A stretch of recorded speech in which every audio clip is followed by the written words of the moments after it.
Welcome to the Behavioral View.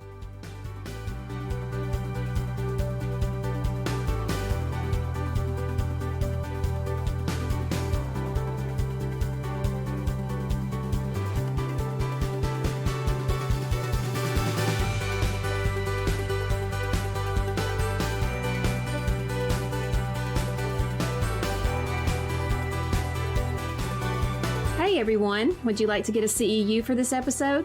Listen closely for the announcement of 3 secret words delivered throughout the episode. Take note of those words, and we'll tell you where to go to get your CEU when the show is over. Hi, everybody, and welcome to this special edition of the Behavioral View. I am Shannon Hill, the editor-in-chief at CentralReach, and I am here with my regular friend, Nissa Van Etten. Say hi, Nissa. Or hello. And instead of just Carrie Millico today, we brought her whole entire team plus one. Talk about some new and exciting stuff. You guys want to say hi and introduce yourselves? Sure. I'll go first. Hi, I'm Dr. Carrie Millico, Director of Clinical Programming at CentralReach. Kristen? I'm Kristen Smith, and I'm a Senior Instructional Designer here at CentralReach. Tim, passing it to you. Well, hi, I'm Tim Fuller. I'm an instructional designer here at CentralReach. And that leaves And last one, I'm Allison Walker, and I am an instructional designer in the Customer Education Department at CentralReach. And this team has generated an amazing new product, and we're going to talk a lot about that today. But since it's all about parent training, thought maybe we would lead in with what are some lessons that you have learned from your own personal parenting practices, since we're all parents. Who wants to take that one on first? I'll go, since this was my my request of our kind of warm opener. And actually, today is a special day for our family. It is my mother's birthday. Happy birthday, Mom. If you listen to any of these, I don't know if you do. And ironically enough, the birthday of my youngest daughter, Micah. So I have 3 children. Kaylin is my oldest, who is 11. Drazen is my middle. He is going to be, we're in the birthday gauntlet right now. So Drazen next week will be turning 10. And Micah, my youngest, she is 8. And, when I became a parent for the first time, also, I was well seeped into my professional career as a behavior analyst. I was like, I know exactly how to do this gig. Right. I was like, okay. And we killed it. Right. Like, she was sleeping through the night at 8 weeks. Like, we were just, I was like, what is everyone complaining about? And then we had her reading at there's stuff we had there's a Facebook page of ours called Squishy School that you could see also being a precision teacher. We were doing all this stuff and enriching learning opportunities for toddlers. I was just leaning into this, right? So I'm like, I got this. This is my jam. Then here comes Drazen and turns the whole thing upside down. And I was like, well, shit, that wasn't me. That was her. And I was like, he didn't sleep through the night at all until well past a year, couldn't get him toilet trained to save my life. I mean, he would hold in his poop to the point where you could feel it bulging in his stomach. Everything that we could do, that we did with her, that worked with her, did not work with him. And I was like, okay, I get it. And all of what I had learned in graduate school, and I thought that was confirmed during my first child about nurture and all of the I'm like, oh, so much of it is nurture. I was like, oh, actually, nature has a really big impact in this too.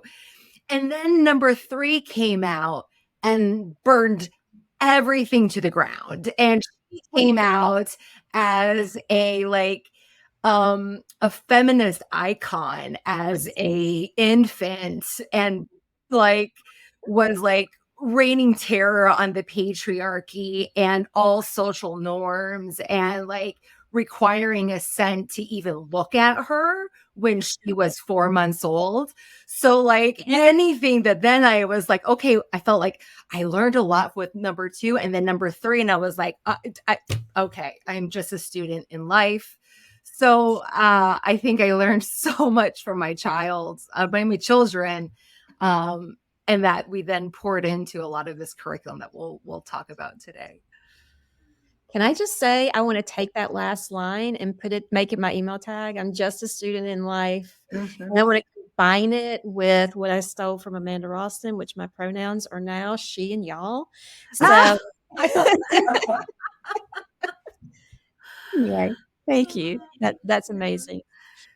Who's up next? Who's willing to share? Go out on that limb. I probably pretty similar to Carrie. I have a stepson who is 17. So I had, a little bit before in my home with that, and that was an eye opener. Even though I was a special ed teacher for several years, behavior analyst, and you think you know some stuff, but it's a very different thing to do it 24 hours a day, and no one pays you, and you don't get to go home, and because your home is the place. So then my other children, Charlie is 10, Andrew is 7, and my feminist icon is 4, Amelia. Oh, she It's turned that 5. third child, right? Third child and the only girl with 3 older brothers. She is. And again, like I kind of thought I had some tools, and I certainly have some tools, right? But it is like I said, it's a very different thing to have to implement things, do what you know is right when your feeling is very escalated. Yeah. And the escalation of those feelings is not as pronounced with my clients as with my own children. So even though I know, and my husband sometimes will be like, Allison, you're reinforcing. But lots of additional compassion for parents, caregivers, and my kids are, relatively neurotypical, and it still is really hard. Tim, tagging you in. Yeah. So my wife and I have our 5-year-old son, Charlie, and to keep my lessons short and sweet, because they are plentiful, is that my mom was right about everything, and boy, I should have listened to her a lot more. But yeah, something that Allison said that really resonates for me is the compassion that I have for other families. Certainly throughout my life, I wonder if this is probably true for y'all as well, is that, boy, do we have strong opinions about how other people do things. And that doesn't go away. That certainly doesn't go away. Having a child, that doesn't really change. But what does change is the perspective taking. I tend to find being gracious a little bit more available to me than probably was otherwise the case. For those that don't need kids for that, I am envious of you. But I certainly have benefited greatly from it. So that was actually mine, Tim. I was going to say grace for myself and for others, because unlike Allison and Carrie, my first is my determined will change the world daughter. So I have 3. I have a 10-year-old, an 8-year-old, and an almost 3-year-old. And my 10-year-old is just everything I could dream of in a girl that will be empowered from the moment she was born until the moment she leaves this earth. Like there is no glass ceiling for her. And that can be very difficult when you are a preschooler and you call out injustices because no one wants to hear that. And so no one wants to hear that either when you're 43. Right? That I have so much empathy for parents who, like me, who put my daughter in a Montessori setting, which is a complicated setting when you have a very determined child. And the Montessori is like, she only wants to do this. And I'm like, you're a Montessori. You're letting her do whatever she wants. What do you want me to do? But I think that, like Tim said, the grace for myself that I'm learning, I'm going to fail. There's times I'll make choices that the house is going to be messy and I'm going to just sit and read a book and that's okay. And then grace for others too, that like, it is hard. And what I see in a moment is just a moment. That's one moment. And I have no idea what's happening. And, you know, I always say that I feel like having children has made me have a complete change in how I interact with parents, with parent collaboration, because, you know, you just, as Allison said, like you're in it 24 hours a day. Amen. 7 days a week. And those relationships with your child and your children and your partner, it takes nurturing. And sometimes it's really hard to nurture that and move forward and then show up to work and then show up at home and then show up everywhere. So yeah, I'm in alignment with Tim on grace. That's my parenting lesson. All right, so go ahead. Wow, this is the perfect session for me today. We have 3 kiddos. Our oldest is 13, going on 14 in the next few weeks, Emery. Then I've got Lucy, also a world shaker in so many ways. She's 11, going on 35, with so many opinions. And then we've got Grayson, who's our youngest, and he's 9. And I think there are 2 lessons I'm learning. Every stage is different. You can never be prepared. I think where we are at in these middle school teen years, and then the impact of and the influence of their peers on who they are becoming. 1, we were not prepared for this stage. And 2, I think what we've learned where we are today is that we need help. So we are a family that is seeking outside therapy. Lucy started on Tuesday with therapy, and then Greg and I start today. And being an expert in, you know, and giving advice to parents, it's humbling that we are now seeking outside resources for the way that we parent. So that is, I think, the lesson that we've learned with each stage was, you know, when they were younger, it was like, okay, we got this. We're going to use all the things that we know about behavior analysis and reinforcement and human behavior, and I'm going to apply it. But as we've entered this very unique stage, and I'm reading a very great book that I'll probably talk about later, we both have realized that we are not equipped.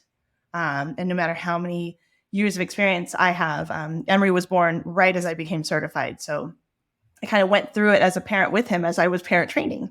But that, you know, there are times in life when it's like, you know what, it's time to find an expert. And we have 2 great experts that are going to be helping us. So that's awesome. And just to throw it out there, and it says, so you're not alone. We, Drazen is scheduled to see a therapist as well to help, because we feel like we're out of resources as well to deal with some of things that we see at home for him.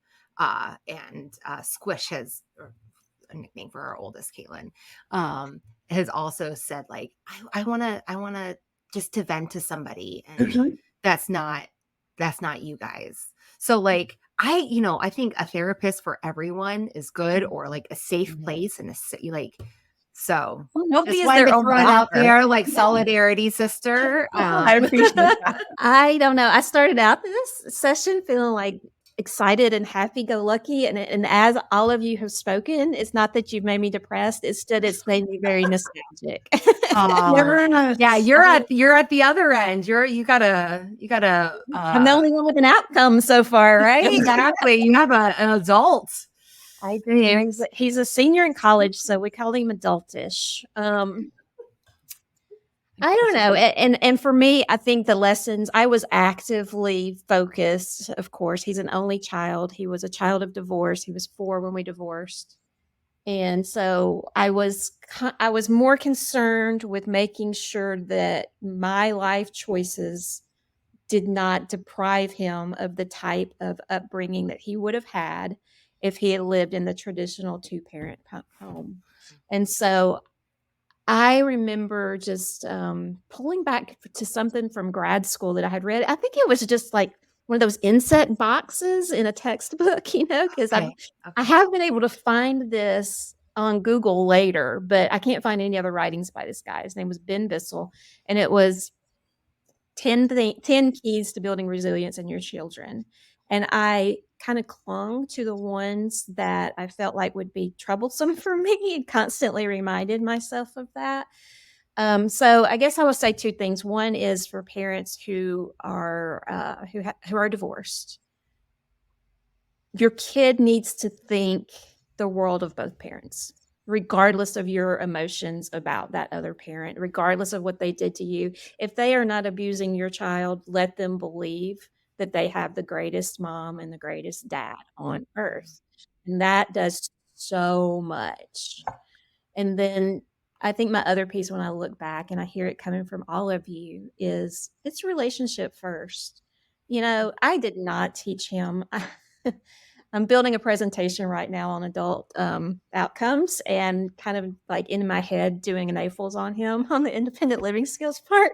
And I'm like, not only does he not do all of these things with independence, guess who else doesn't? That would be me, Um, and so there are some holes in his homemaking skills that his wife will teach him one day, or his roommates will beat into him one day if it bothers other people that he doesn't do those things. I taught my husband how to do laundry. I know, right? He uses the fabric softener as detergent. Oh, goodness. When we were living together, and I was like, oh dear. Missing skills. We all have them. My But what husband says there are two kinds of laundry, that makes it through the washer and dryer and that doesn't. No sorting, or it makes it or it doesn't. These things do not matter that much in life. What matters to me, my outcome is that when he was stressed out that he was going to have to do a presentation in front of the whole school and he had one day to prepare for it, it was me getting the text messages at 2:00 in the morning. And that is the most important thing to me. So we did something right on the relationship side. So all of this to say, you guys have built a curriculum based all around parent values and compassion. So tell us about that. How did this come into being? This has been something that has been just such a need in our field for the longest time. I think when you look at it's so inconsistent. Sometimes it's as little as a BCBA is just meeting with a parent and saying, what's going on? How's life?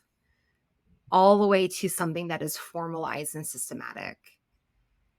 And even within, and that's across the field, and even within an agency, it can look as variable. And so it's really hard for us to sit down and say, like, what are the outcomes? And, there's studies out there that saying like just a little bit can produce significant outcomes. So we know that involving parents or caregivers is essential and important to what we do. It is a part of like our whole wraparound services, right? But it is so it's treated like an afterthought.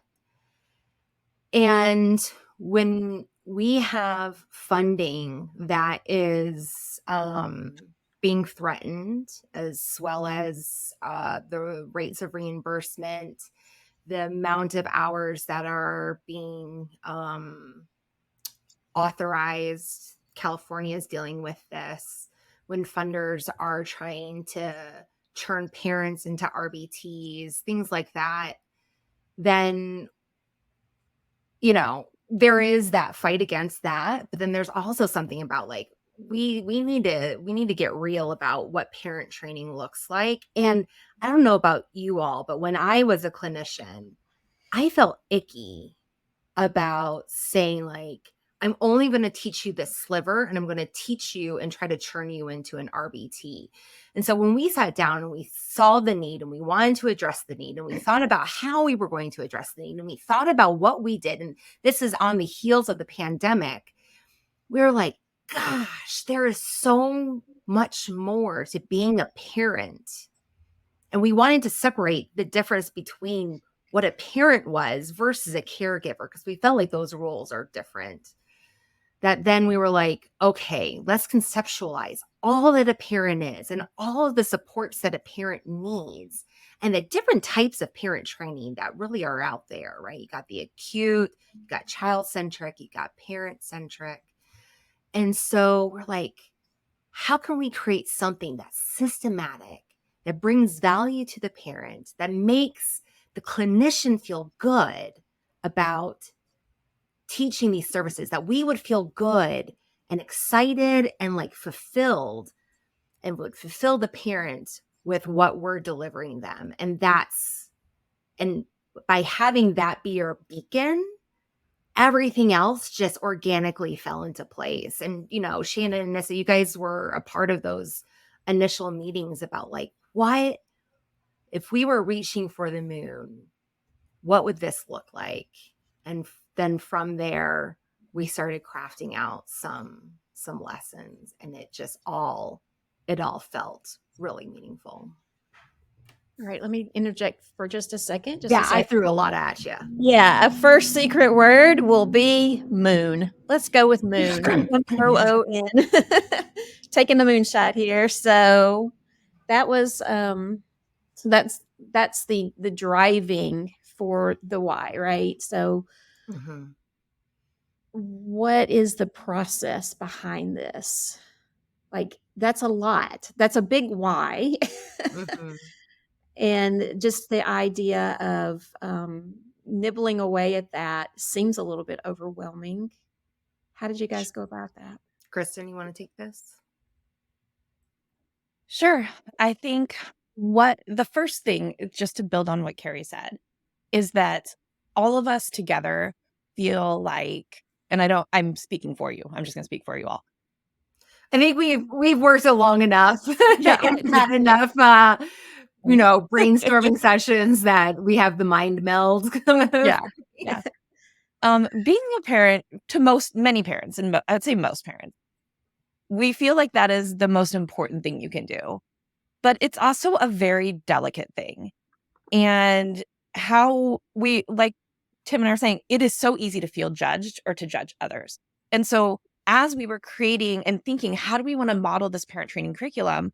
Our number one thing is that we wanted to just make this role as parent, just cherish it and say, we don't expect these things of you. So the content that we're going to deliver to you is written so that you can listen to it. I'm not going to throw a bunch of technical terms at you or come at you like this expert who's going to tell you all about these things, because you're the parent and you're the expert on your child. And so to do that, we started off and we're like, okay, so what are things as parents and as BCBAs that we feel like are the most critical things that we want to convey to parents, that will give them just sort of this bulk of information and empower them to kind of take ownership and feel confident in their role as parent and as advocate for their child. So that's kind of where we started. And I feel like it grew organically from there. So our model is a little bit different. And I mean, my experience in parent training initially was like, I came from a very training heavy, it took me like 7 years before they let me supervise a case in my company. So much training, so much feedback.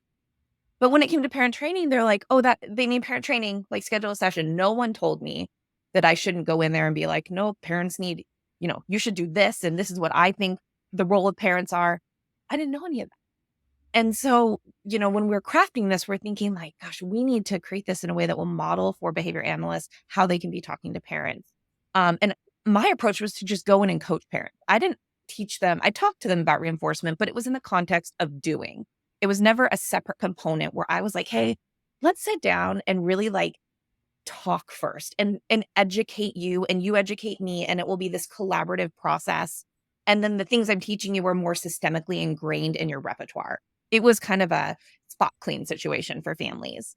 And so, Tim, I'll let you jump in, but I think that what we really are trying to create here is something that systemically and organically builds skills in parents that are generative. So I'm not just teaching you this one skill in this one context, but I'm teaching you this skill. We're going to practice it in this context, but then you can practice it in a variety of other contexts.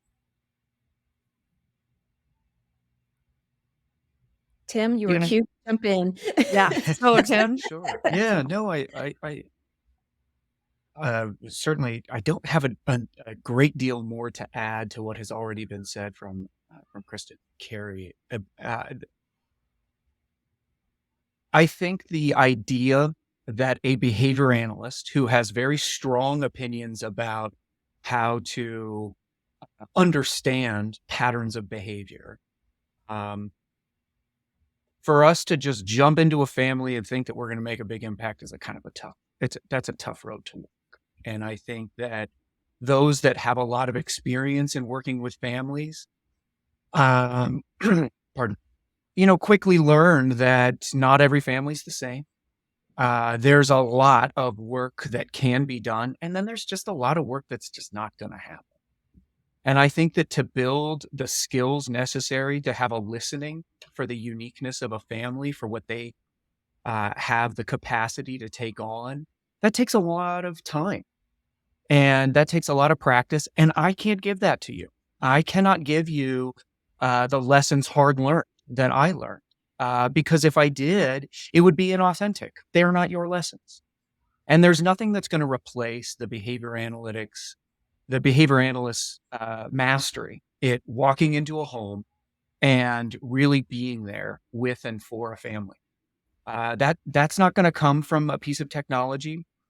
But what could happen is that maybe we could help shorten the gap between content options and then you building that mastery of being with and for a family, and regardless of what that family looks like. And that's really what I saw as the opportunity with this content and this curriculum, was that we could shorten the gap of what if you had access to a deep well of really well done topics, whether they were technical topics inside of behavior analysis that you want your family to be oriented to so that it kind of helps in their efforts in therapy, but also topics that help themselves individually or help them together as a family, regardless, again, of what that family may look like. And the opportunity to create and partner with these great colleagues to offer that deep well of content was a really excited opportunity, because as Carrie mentioned, there's a lot of bits and pieces places, but there's not a lot of ones, this is where you could go to really to have what you need to get started, and not only get started, but really support and supplement your efforts along your parent training journey, whatever that looks like and whatever you call it. So yeah, I don't know if that adds a terribly a great deal of detail more, but that was something that I saw was a great. And also, when you're thinking about any sort of like practical things, we sat down and we're like, what are some things that a parent needs to know, and what are our like non-negotiables, right? So we're like, we don't want to turn the parent into an RBT. That feels gross. Like, we didn't like it when we were doing it, and we got pushback from parents. But that is, like, as my good old professor Pat Gezzi would say, necessary but not sufficient into what a role of a parent needs to have, like the all-consuming. And we knew that we wanted to focus on parents. Caregivers, we feel they could benefit from the curriculum of a parent, but caregivers can come and go out of your life. Mm-hmm. The role of a parent, and I'm using that loosely, like not necessarily one that like came out of you or provide like as biological material, right? But one in which you have a lifelong relationship with, in which that you are responsible for their care, right? And so that requires, Shannon, as you mentioned before, a relationship unlike any other. Whereas a caregiver, that is a very, very important relationship, but it could be temporary and it could be contractual. And so, so we want to like dive into the uniqueness of a parent, and a parent and a caregiver could be one of the same, depending on how we're using it. But if you look at a Venn diagram, there's some things that, one has that the other may not. So, so we I have a feeling you drew a Venn diagram. I just we like our maps and diagrams. There's a software called Miro that we really like to use. So anyway, so we went into that and we're like, okay, so, so we did, obviously, we are behavior analysts. And so we are very heavy in the side of our curriculum having a lot of like heavy emphasis in teaching the parents about ABA principles. Obviously necessary, but not sufficient. We also did a lot of research, tons of research. And like, if you listen to this season of the Behavioral View, you see where my emphasis has been this year, of just parenting literature in other disciplines as well. And so we included lessons. Granted, it was founded in research, and it wasn't just like, oh, this is, seems like a good idea. I saw this on TikTok, right? But it was founded in research, but things that are good and meaningful that every clinician has had a parent training case where you had to work on parenting skills, right? Like reminding them to feed their child, to wash their child. Like there are things in which, how to actually play with their child, to want to play with their child, right? So there's things that we need to include for this to be a comprehensive, holistic curriculum. There's also, we were like, okay, what does a parent need to know in order to, like, even as a parent to, I have a neurodivergent child, I advocate, but I also advocate for my neurotypical children. So as a parent, you are advocating for your children. So let's include lessons that educate parents so that way they are informed and they know how to advocate for their child. They are also not miseducated when they hop on the internet and, like, it's like Googling, what is this spot on my arm? And all of a sudden you have cancer. Like, we know that happens in ABA too. So like, how can we provide them with the most, up-to-date and comprehensive information? So we have lessons around advocacy.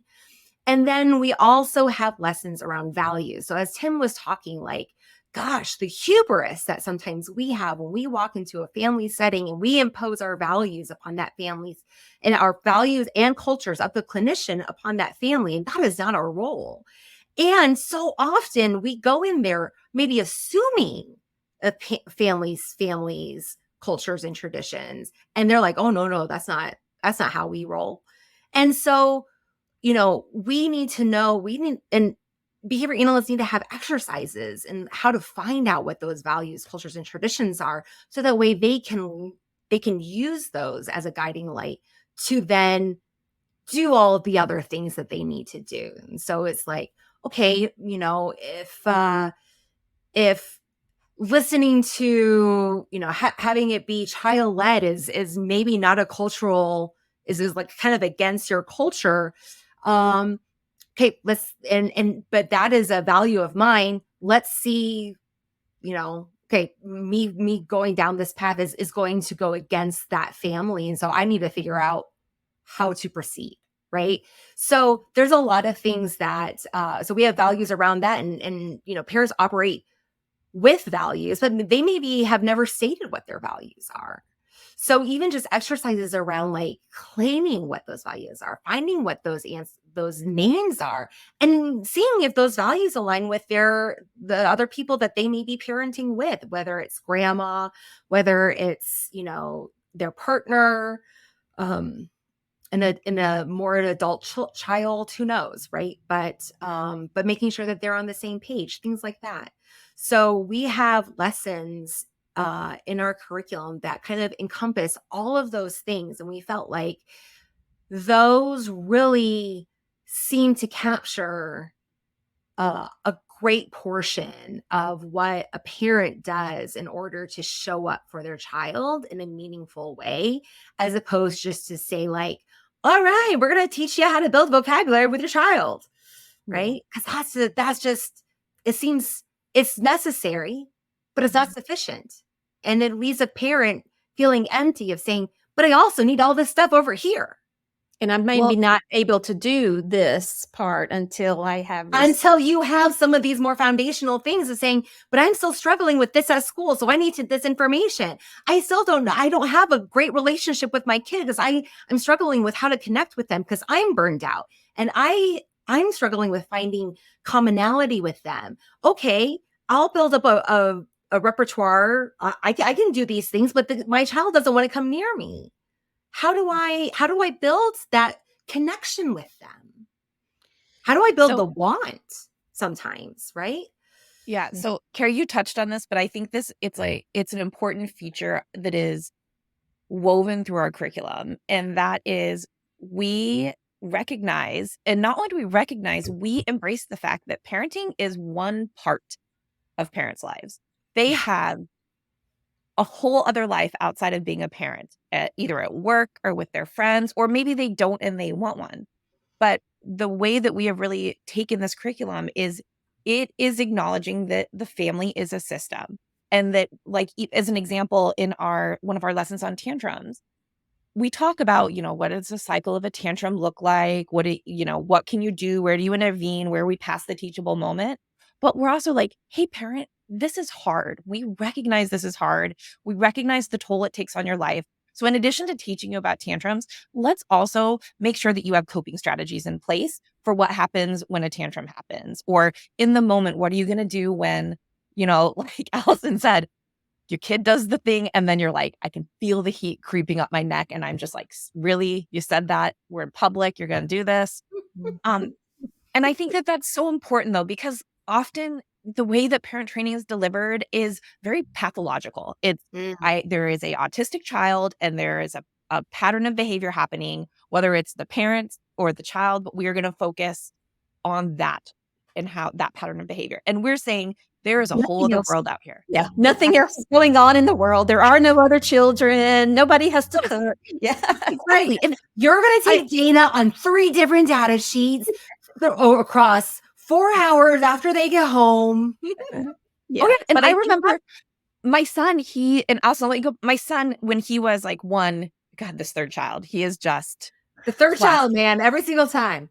And he's the boy. I mean, and the girls just love, he is the prince. I am hoping I don't ruin him for whatever future partner he has. But there is a time where he just swiped food much longer than my other kids. And I remember one of my best friends who's a behavior analyst was like, why don't you just spend the time teaching him to say all done? And I was like, because I have 2 other kids who are asking for food. I have a kitchen. I have a dog.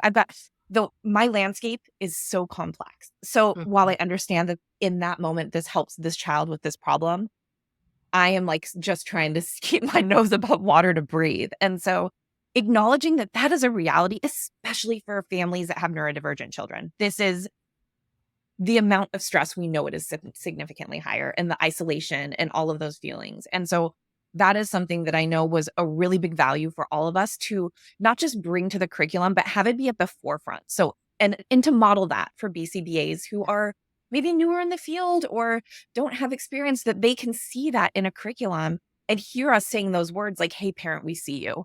And you are important too in this dynamic, and your other kids and your extended family who lives with you. And so, that's interwoven in all of our lessons, wherever it can be.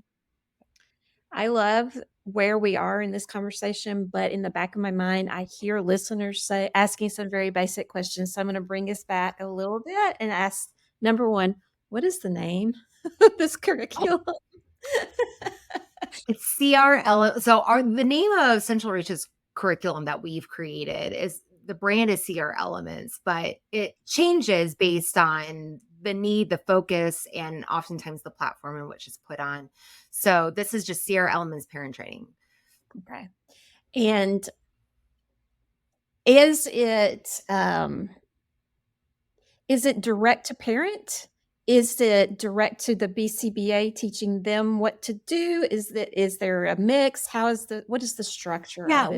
we ask that the clinician, like this, the clinician gets to access the curriculum, and we want the clinician to, edit it, adapt it to the needs of the family, and then the clinician then assigns it to the parent. So what the parent will hear is all four of our voices talking to the parent, and we wrote it in a way that is accessible. It's like we wanted it to be like you're having, I don't drink coffee, but you're having tea. When my lessons, you're having tea. Other people, you could be having coffee. Maybe some lessons you're having a beer, but with one of us, and it's like you're having a conversation with someone who's educated, but we don't want to be professorial, right? We don't want to be like we're talking down to you. We're going to say, okay, people call it this. Okay, we're going to use the word positive reinforcement, but here's what it is. In lay terms, here's what it looks like. Here's practical examples. We bring in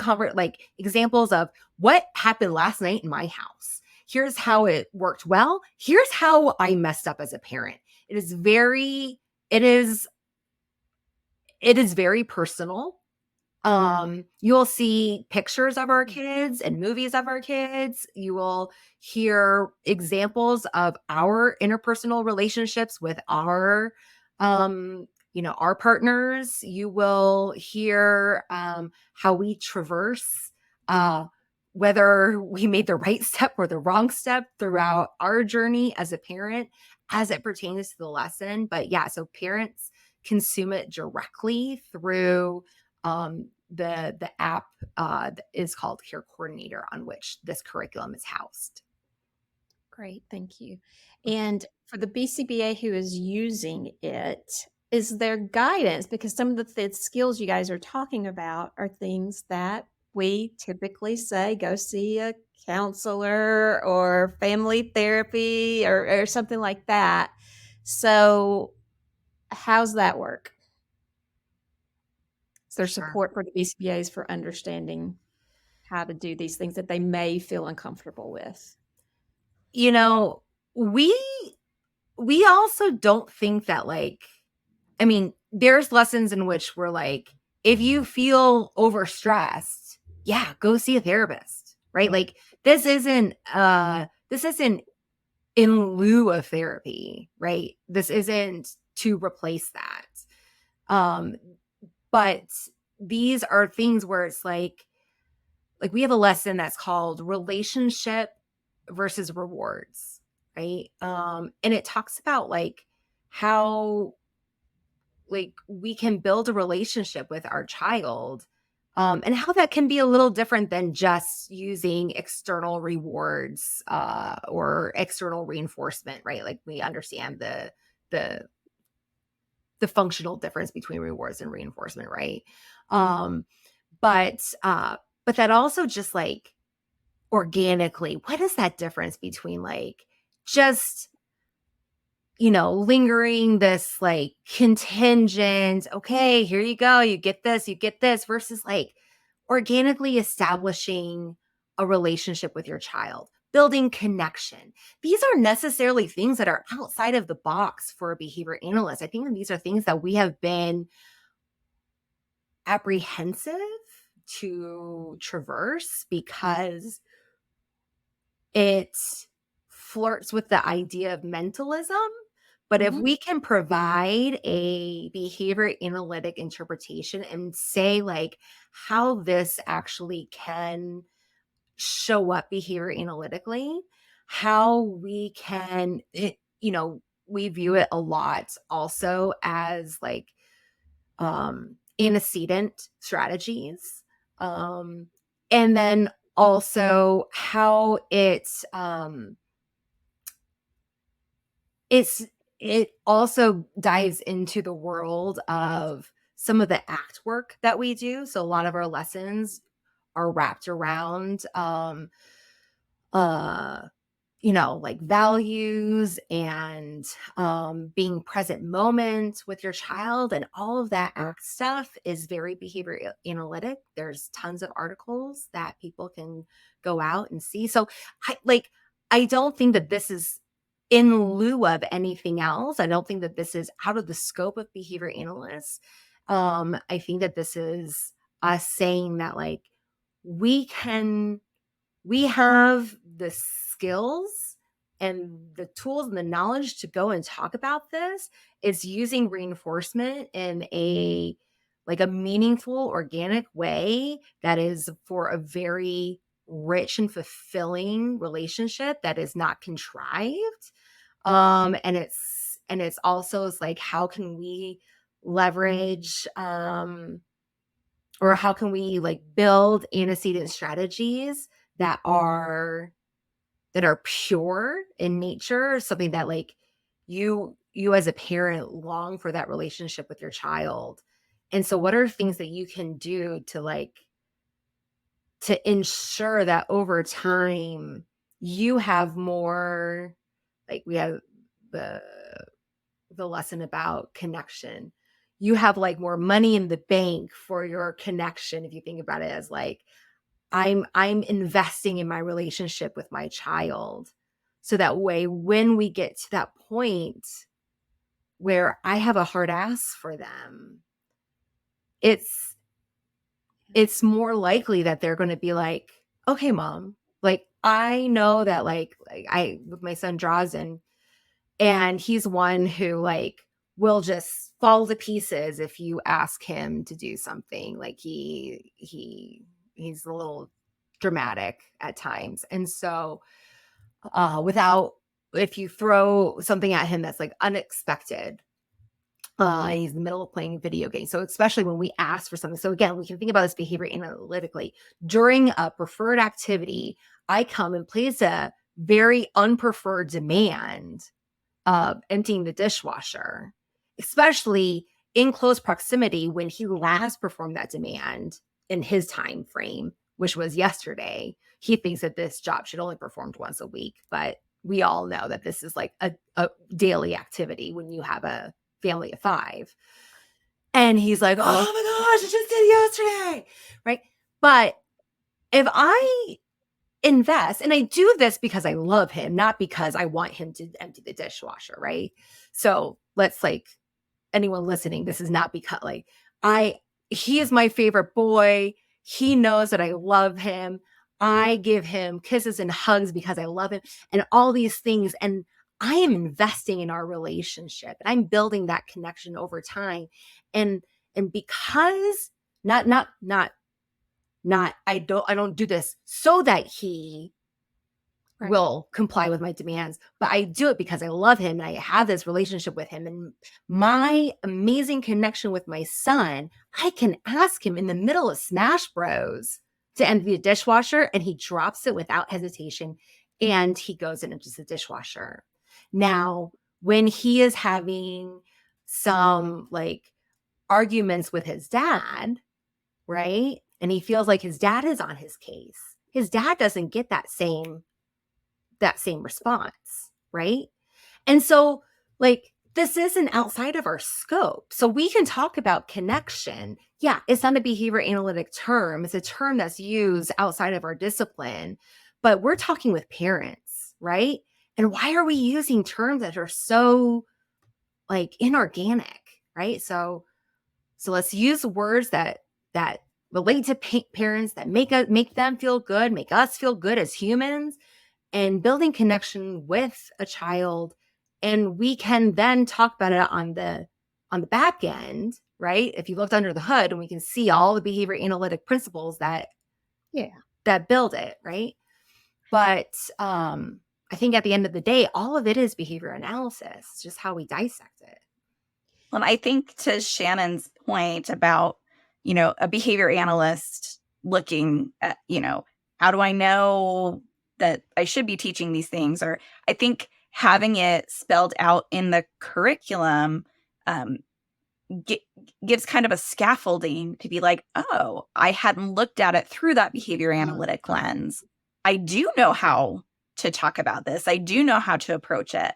For new behavior analysts who don't have a lot of that experience, or who aren't parents, or who haven't worked with families a lot, making those connections between the science and the way we're taught it, not applied to parenting typically, that it can really kind of help the professional make those connections as well, to be more equipped to have those conversations with parents, and to not be so scared to approach some of those other aspects of the system that really are impacting.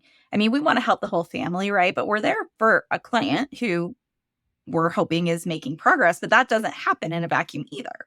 Just like parenting doesn't happen in a vacuum. And influencing some of those other aspects that we might be thinking, oh, that's not really a behavior analytic. But I think seeing it through the lens of some of the lessons that have been created in the curriculum kind of makes that connection that, oh, no, I do, like, I can help with this. I do know how to talk about that. I do have some experience with that. Yeah. And it is definitely still written to the parent. And I do hope, like Allison, like you mentioned, that's why it's important for behavior analysts to listen to the lessons before they assign them to the parents. Because right now we do not have the train the trainer, right? I think that is very important, and it is crucial for this to be complete. That's still something that is, in the parking lot to be created, whether that lives in care coordinator, if that's an institute thing, Shannon, that y'all get to take on, that's to be determined. But yeah, like that, we know that for a good model, that's an accompaniment, some of that kind is essential. But I think Allison, hopefully others have that same experience that you had, that they can listen to the lesson and make that jump. Yeah. And I know Kristen and Tim, you guys have some webinars coming up to kind of go through some other aspects of this. Do we want to go ahead and kind of like foreshadow what that's going to be? Sure. Right, Kristen? Okay. Sorry. Jim, do you want to go? Well, no, but before we kind of go into, from a general perspective, there's always going to be these supplements that take what might just be individual insights and try and organize them in a way that it's much more actionable. Look, you can do care coordinator. You could look at our parent training curriculum and you could leave with just insights. That's true. But it's designed to be much more than that. It's really designed not only from good content, but also content that leads to outcomes that speak to behavior analysts that they can report on.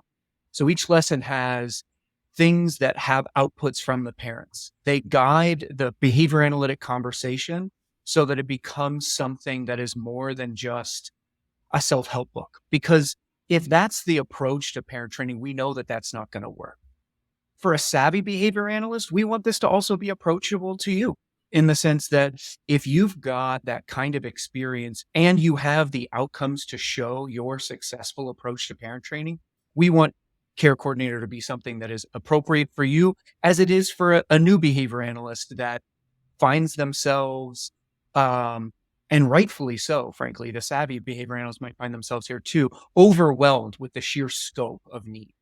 Yeah. And with the limited resources, Carrie touched on this too, the kind of pressures that behavior analysts are facing now, will face in the future around, there's a large scope of need, and those that we ask to pay for that starts to try and dwindle what that scope of need can look like from their funding perspective. So how do you reconcile that? How do we become more efficient? How do we become more effective under those constraints? We want this to be something that can contribute meaningfully toward those ends.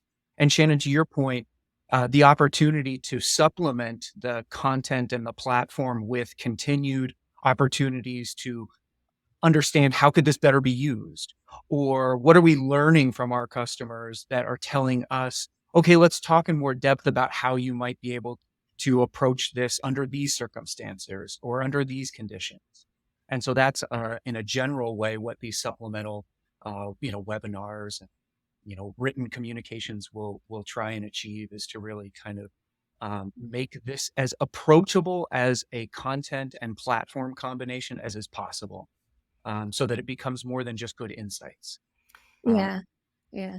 And- I love what you're saying here, and I'll just clarify. And as soon as I asked the question, I thought, I need to backtrack on that just a little bit. Just to be clear, those webinars are for care coordinator users. But to address what Carrie had said, yes, in the Institute, our main thing for next year, and I don't know how long it will take the rest of my life, is working on professional development that is targeted towards specific needs. So I could definitely see us building out some trainings that allow organizations to assess your BCBA's parent training skills, what the set is, and kind of move forward there into those more nuanced and turning everyone into a savvy BCBA, as Tim said.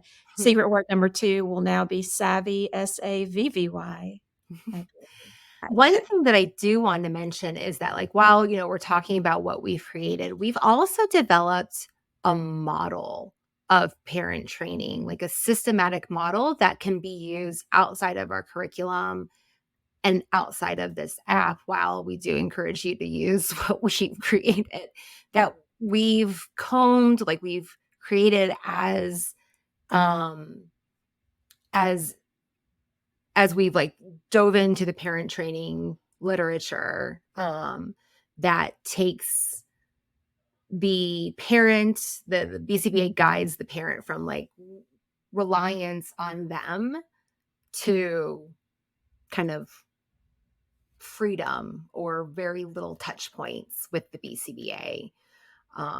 We have these 3 stages that we've coined as like parent education, which we've been talking mostly about so far today. Yeah. Parent support, which Kristen mentioned was most of her experience of just like, showing and doing and like, kind of that direct training of the parent.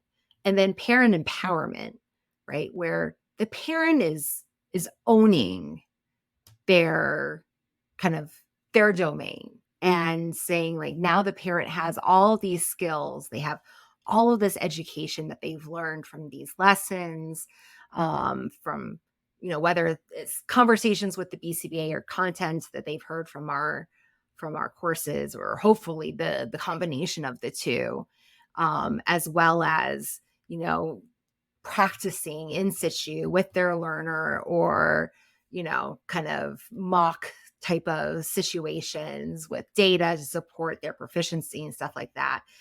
And then now the parent's like, okay, now I'm going to see, here's a new situation.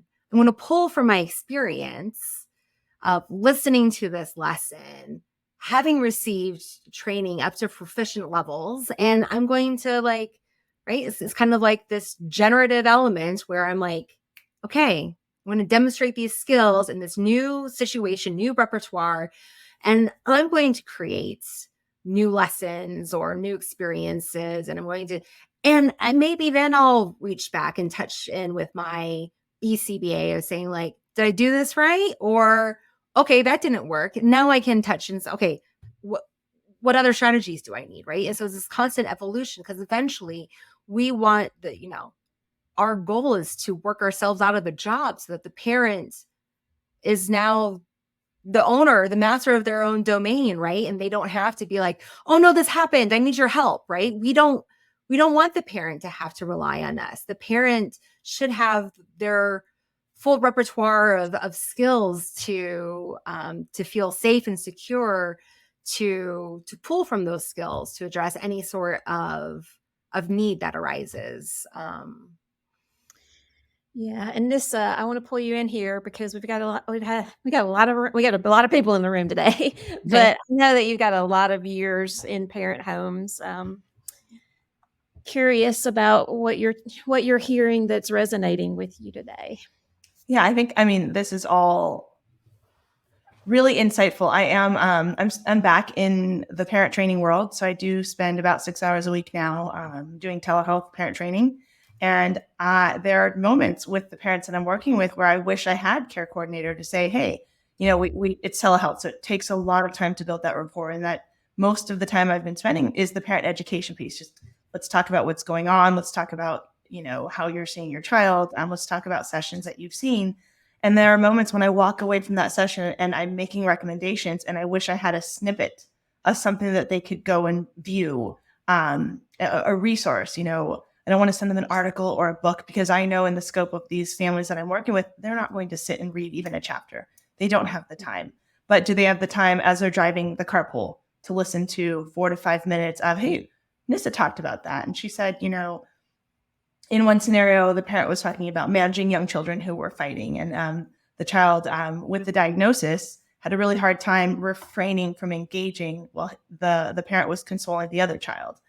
So I brought it into behavioral analytic terms, not using the jargon. And, parents said, oh my gosh, I completely see it. But what should I do when this is happening? Because I'm escalated. They're both crying. And if I had just a little, here's a 5-minute as you're driving to pick up, I want you to listen to this and let's talk about it next week. I think those are the resources that are missing because it's my recommendation, knowing the child and knowing the parent, but then what is solidifying that recommendation when I've walked away and I'll see them again next week. So, this tool is such, we all do it, right? We all listen to podcasts. I know when I'm driving, it's like, what am I listening to today? Is it on health and fitness? Is it on behavior analysis? Is it on, stuff that I need for my own personal growth? And I know that parents that we're working with, they're looking for that as well. And if it came from their clinician who knows their family and knows how they operate, it is such a more individualized, tailored response to their needs. I love it. I think it's absolutely necessary. And the more we can have it in the hands of the parents that we serve, I think the better we'll achieve those outcomes. Yeah.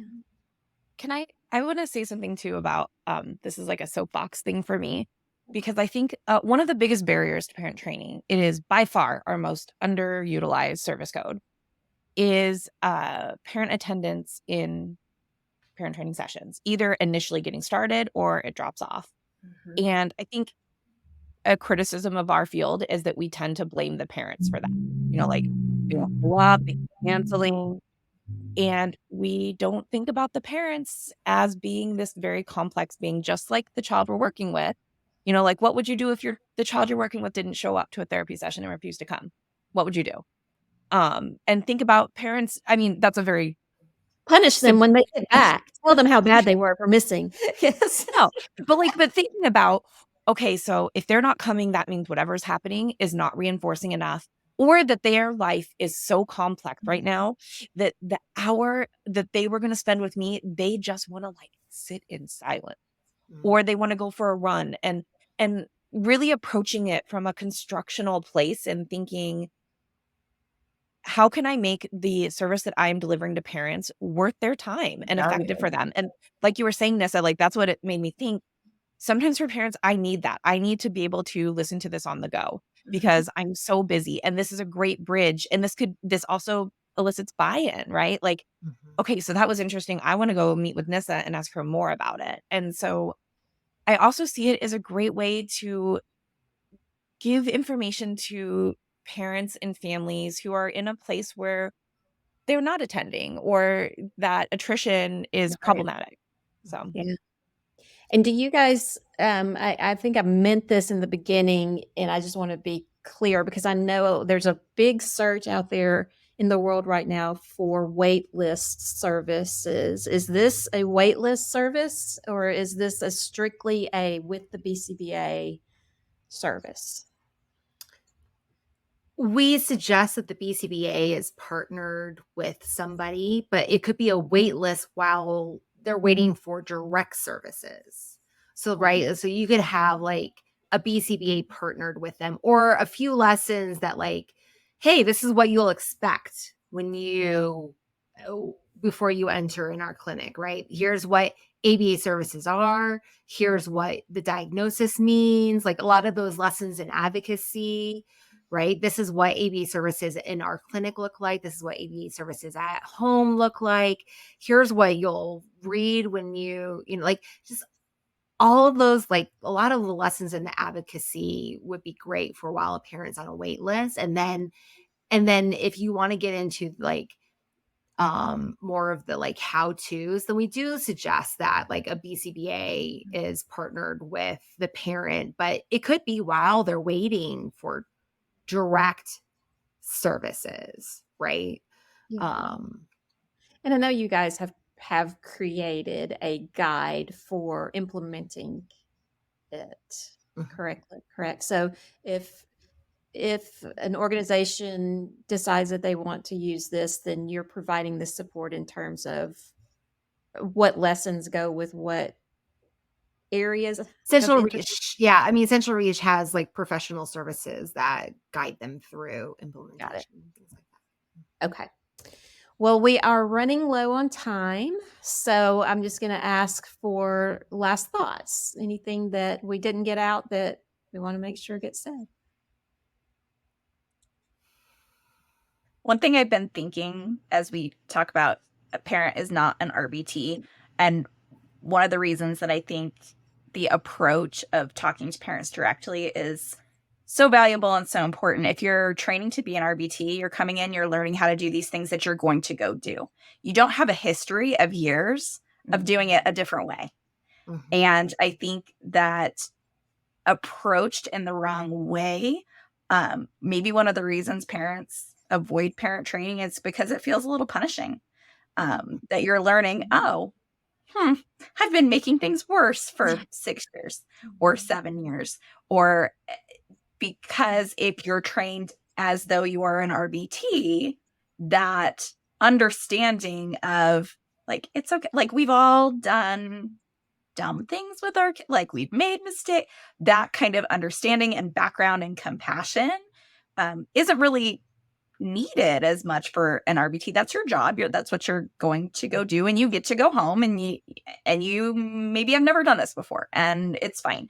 But the different relationship, different background, different history of a parent is really, really different, and I think important in understanding the way to approach teaching some of those things. I love that, Allison. You know, there was someone who asked me recently, he's like, well, should parents not be their like teachers or homeschool or something like that? And I was like, here's my personal example. Not saying that it shouldn't, and not that a parent shouldn't be their kids, but like, here's where it could go wrong, and it has gone wrong for me. So my son was he didn't have many words when he was younger, and he engaged in some disruptive behaviors. He, engaged in aggression, a lot of tantrums, some property destruction when he was a toddler. We could only go to one store. He had the patience for one store. If I go to 2 stores, I knew I was going to carry him out like a surfboard, right? Like, and I knew, and even though the pediatrician wasn't worried, he was at the end of that bell curve, and I knew what that meant, right? Like, so I wanted to get him, I wanted to intervene, and I was like, I got the skills, I can do this, right? And we weren't making that much money at the time. And so, while I had the skill set, and I was damn good at my job working with clients, and really reinforcing, I had the best time with clients, right? All the clients wanted to work with me. It was super fun. Same with my husband. My husband is super fun. But when we worked with our kids, granted, my husband was better at working with our kids than I am, because I had high expectations. And I would set contingencies for them that I would never set for my clients. And because I'm like creating some sort of like spiraling weird futuristic things that are happening, that if they don't meet these expectations, then XYZ is going to happen, right? Mm-hmm. As opposed to just doing what I would do clinically with any other learner that I knew and I deeply cared about. And as a result, it really impacted the relationship that I had with my son. And he showed up, like his behaviors worsened in my presence. And that's not what I wanted. That's the opposite of what I wanted, right? So it got to the point where then I realized, okay, in order for me to do this, I need to be out of the equation. I can't be mom and therapist or RBT or whatever at the same time, right? And so then we did hire somebody and they came in, and I had more skills than that person that we hired. I was a BCBA-D PhD for a long time, and she was an RBT, but she was able to produce better outcomes with my son because she didn't have these looming expectations and wasn't around 24/7 with mixed expectations, with my son being like, I don't know, is this like class time or is this free time, right? Like mixed signals and all this kind of stuff, right? And so I saw it with, one of my bosses. She was supervising her child's math and setting same thing, unrealistic expectations. And we had to fire her from the case. And even though she was the best person in the whole company to do something, right? It's like some people like just can't, because we don't want it to threaten the relationship, that beautiful relationship of a parent that you have that nobody else can have. And like, there's so many other options for an RBT. With your child, no one else can fill the shoes of a parent. And you need to treat that as that beautiful, sacred relationship. And if anything starts to come in and creep in and threaten that relationship, you need to pluck that out. I think our that should final be the secret last word word. is I set. think the secret word is set. relationship. That was beautifully said. Thank you very much. And thanks to all of you guys for all of your hard work on this curriculum and for all the things that are to come in the future that are related to this, because I'm sure there's more. Thanks y'all. everyone for watching the Behavioral Views Special Edition, and we will see you guys next time. Bye. Thanks for watching this episode of the Behavioral View. To get your CEU, follow the link in the instructions below. You can then go to the attendance verification quiz, where you'll enter in the secret words and pay the CEU fee to generate your certificate. If you've already done the work, you may as well get the credit.